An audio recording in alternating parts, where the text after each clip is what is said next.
함께 사도신경으로 신앙 고백하시겠습니다.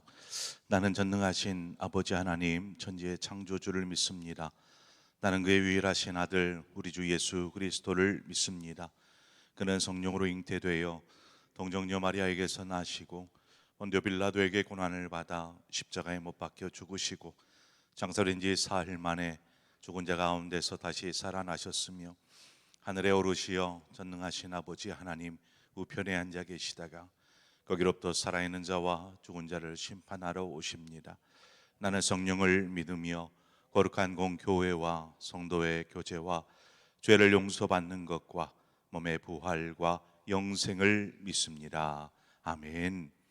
우리 함께 자송가 486장 이 세상에 근심된 일이 많고, 찬송가 486장 우리 함께 찬송하도록 하겠습니다.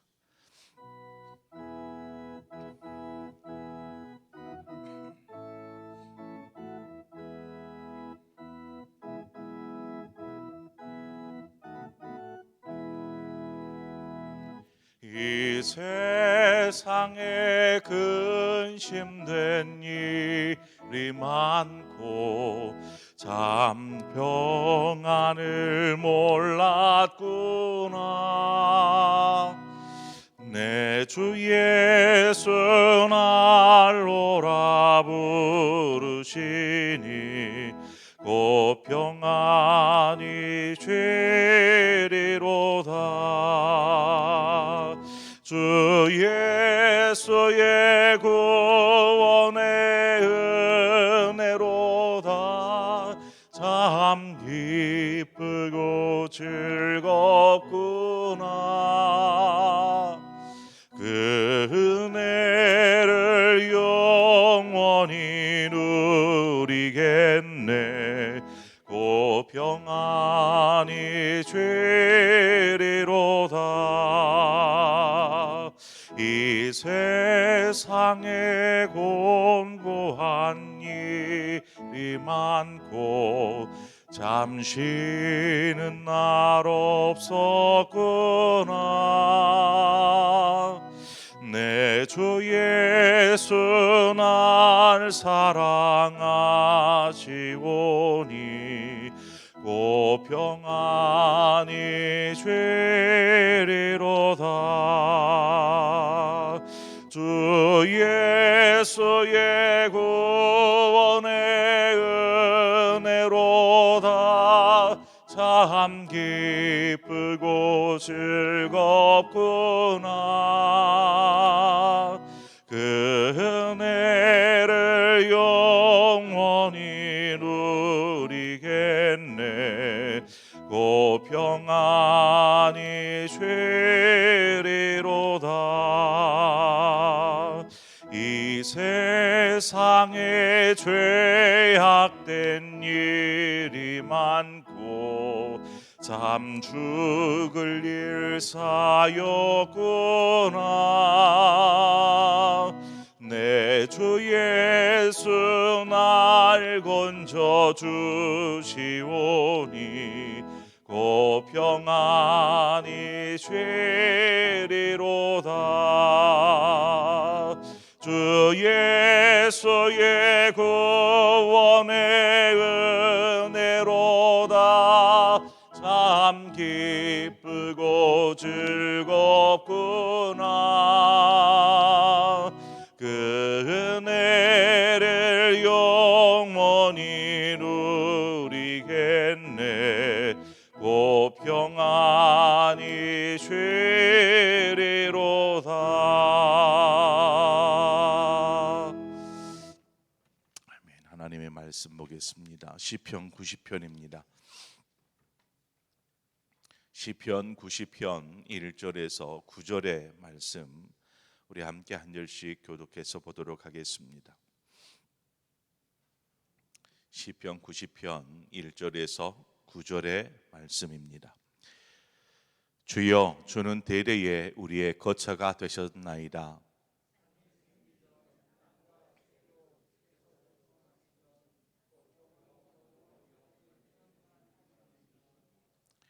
주께서 사람을 티끌로 돌아가게 하시고 말씀하시기를 너희 인생들은 돌아가라 하셨사오니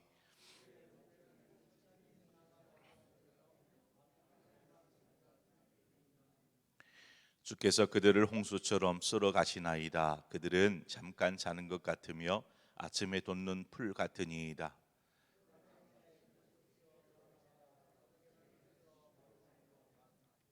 우리는 주의 노에 소멸되며 주의 분내심에 놀라나이다.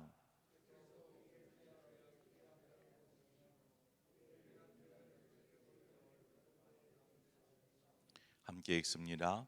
우리의 모든 날이 주의 분노 중에 지나가며 우리의 평생이 순식간에 다 하였나이다. 아멘. 시편 90편 여기에 보면 소재에 하나님의 사람 모세의 기도라고 되어 있습니다. 본문은 시편에서 유일하게 시편 150편 가운데 유일하게 하나뿐인 모세의 시입니다. 소재를 보면서 한참을 들여다보았습니다. 하나님의 사람 모세의 기도, 하나님의 사람 이 단어가 제 시선을 사로잡았습니다. 하나님의 사람. 우리 함께 한번 해볼까요? 우리 각자의 이름을 넣어서 하나님의 사람 아무개 이렇게 한번 해볼까요? 다 같이 한번 해보겠습니다. 시작.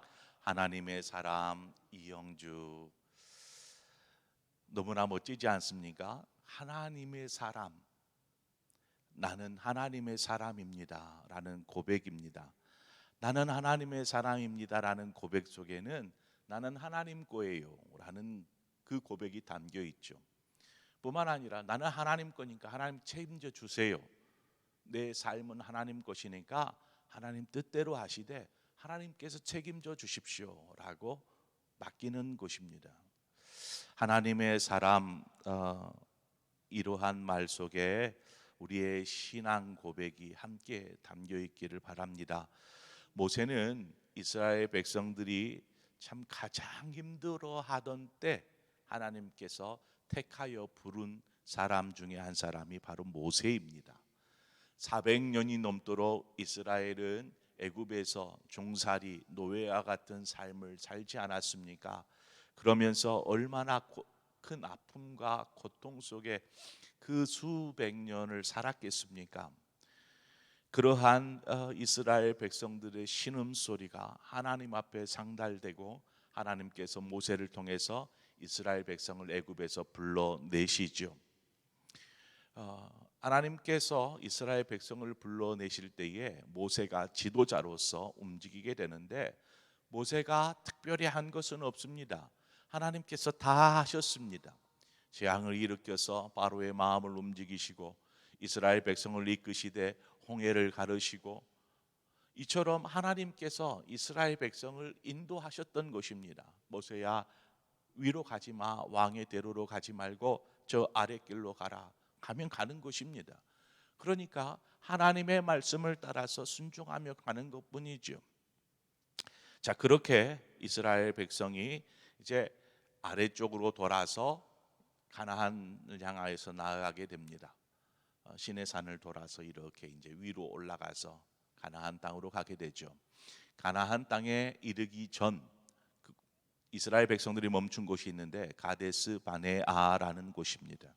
이 가데스 바네아라는 곳이 이스라엘 백성들에게 있어서 중요한 터닝 포인트가 됩니다. 왜 그곳이 중요한 장소인가? 바로 그곳에서 정탐, 가나안 땅에 들어가기 바로 직전에 모세가 지파별로 한 명씩을 뽑아서 정탐을 파송한 곳이 그 가데스 바네아라는 곳입니다. 그래서 12명을 골라 선택을 하여서 이제 가나안 땅에 들어가서 그 땅을 정탐하라. 그 땅에 거주하는 사람이 얼마나 되는지, 성은 어떻게 생겼는지, 무엇을 하며 어떻게 살고 있는지, 무엇을 먹으며 그들의 규모는 어떠한지 이러한 여러 가지 것들을 조사케 하였습니다. 12명이 그 땅에 가서 40일 동안 조사를 하고 정탐을 마치고 돌아오게 되죠. 그리고 그들이 보고할 때 뭐라고 보고합니까? 여호수아와 갈렙만을 제외한 나머지들은 악평을 늘어놓습니다. 참 좋은 곳인데, 젖과 꿀이 흐르는 것처럼 참 좋은 곳인데, 그곳에는 철옹성 같은 성이 버티고 있고, 그 땅에 사는 사람들은 자이언트 거인처럼 거대한 사람들이 살고 있어서 우리가 가봐야 그들 앞에 우리는 메뚜기와 같이 한 줌에 그냥 사라져버릴 그러한 상황입니다. 이러한 이야기를 하니까 온 이스라엘 백성이 우리를 저들의 손에 죽이게 하려고 이렇게까지 인도하였더냐 하면서 또 원성과 불만과 불평이 나오기 시작합니다. 그때 여호수아와 갈렙이 뭐라고 합니까? 하나님이 우리에게 주셨습니다. 그 땅은 우리 것입니다. 그들은 우리의 밥일 뿐입니다. 고백하는데 뭐 듣습니까? 결국 그 일로 인하여서 40일 동안 정탐한 그 40일을 하루를 1년으로 해서 40년을 이스라엘이 광야에서 방황하게 되는 그러한 일이 바로 이 바데스 바네아라는 곳에서 일어나게 됩니다. 이스라엘 백성이 하나님께서 가나안 땅으로 들어가기 전에 왜 이 정탐꾼을 보내신 걸까요? 하나님께서 이 정탐꾼을 한번 보내봤더니 이들이 그 땅에 들어가 살기에는 여전히 부족함을 아신 것입니다. 부족하다. 무엇입니까? 하나님은 이스라엘 백성을 가나안 땅으로 들이는 것, 이것이 목적이 아니었습니다. 가나안 땅에 들어간들 그곳에서 하나님을 섬기며 제대로 살 수 있을까? 지금처럼 하나님의 그 능력, 하나님의 전능하심, 하나님의 그 강하심을 의지하지도 않고 그냥 눈에 보이는 것 두려워서 벌벌 떨고 있는 이스라엘 백성들이 그 땅에 들어가 산들 살겠는가라는 것이죠. 하나님의 목적은 하나님을 섬기는 나라의 백성 되게 하는 것이 하나님의 목적인 것입니다. 이스라엘을 향한 목적. 그들이 살 터전을 가나안 땅으로 둔 것이지 가나안 땅이 중요한 것이 아니더라는 것입니다. 하나님은 이스라엘로 하여금 곧장 이 가나안 땅으로 이제 들어가지 못하게 하시고 광야를 40년 동안 배회하게 합니다. 이것은 이스라엘 백성들로 하여금 고통의 시간 한번 보내봐라는 것이 아니었습니다. 하나님은 이스라엘 백성을 광야에서 훈련시키시는 것이죠. 하나님을 섬기는 백성, 하나님을 예배하는 백성, 오직 하나님만을 붙잡는 백성 되게 하는 훈련을 이 광야 가운데서 시키시는 것입니다. 이 광야만큼 이스라엘 백성을 훈련시키기에 좋은 장소가 없더라는 것이죠. 광야만큼. 반대로 생각하면 광야만큼 힘겨운 장소가 어디 있겠습니까? 어디 곳 하나 의지할 곳 없는 그러한 장소, 사람에게는 가장 좋지 않은 장소이지만 하나님에게 있어서는 가장 좋은 장소가 광야였습니다. 다른 것 절대로 바라보지 않고 의지하지도 않고 오직 하나님만을 바라보고 신뢰하며 나아갈 수 있게 하는 장소, 그 광야였던 것이죠. 하나님은 그 광야 가운데서 하나님이 어떤 분이신지를 가르치십니다. 때로는 보여주시기도 합니다. 역사와 기적을 통해서. 그리고 이스라엘 백성에게 너희들은 어떠한 백성인지를 가르치십니다. 너희들은 나의 백성, 택한 나의 백성이야 라는 것들을 가르치시죠. 2절 말씀에 보니까 산이 생기기 전 땅과 세계도 주께서 조성하시기 전 곧 영원부터 영원까지 주는 하나님이시니이다. 하나님은 모든 것을 창조하신 분이십니다. 그렇게 모든 세상 만물을 조성하신 영원하신 하나님이시다라고 모세는 고백합니다.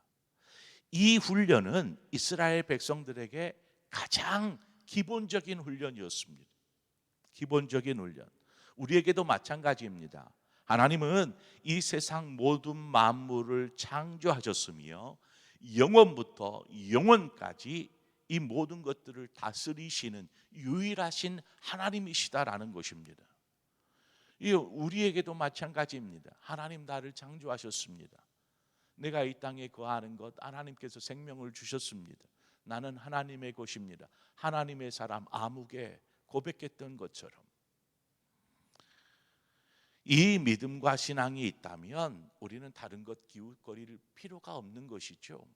나는 하나님 것이고 하나님께서 모든 것들을 통치하시고 다스리시고 조성해 가시는 분이신데 우리가 무엇 의지하며 살겠습니까? 무엇 바라보며 살겠습니까? 오직 하나님만이 유일하신 하나님이십니다 라고 우리는 그렇게 의지하며 믿음으로 살아가는 것입니다.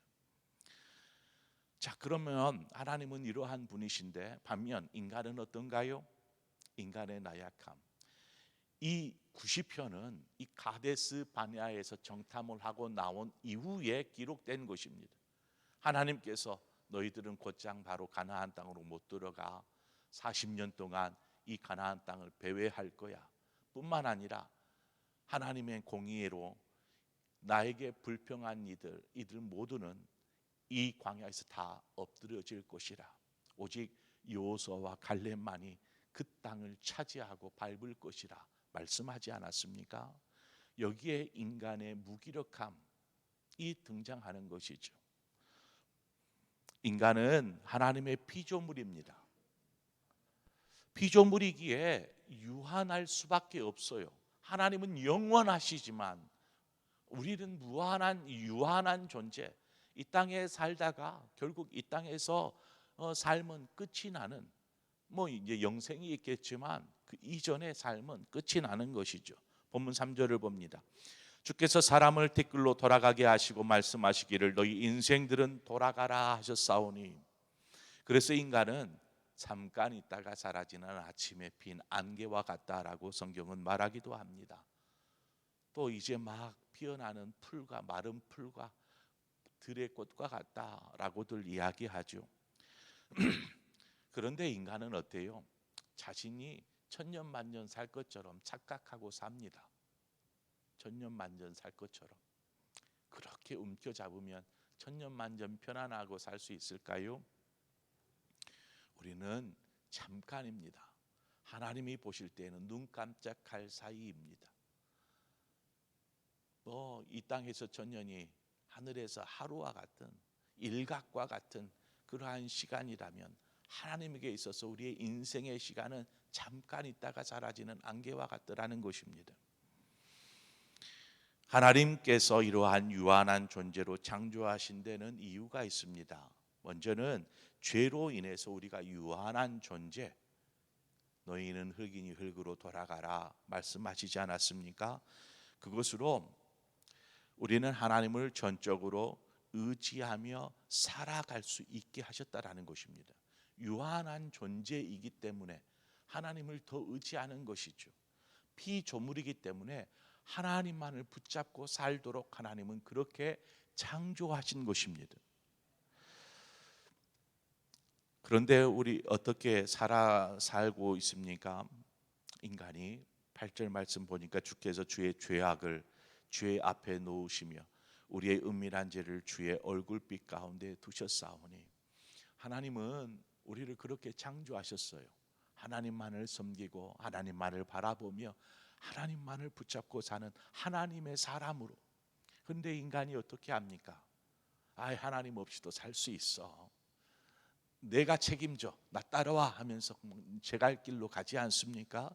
인생을 제 뜻대로 제 마음대로 살다가 결국 어떻게 돼요? 하나님 앞에 범죄하는 것이죠. 하나님을 의지하지 않고 신뢰하지 않고 믿지 않는 것입니다.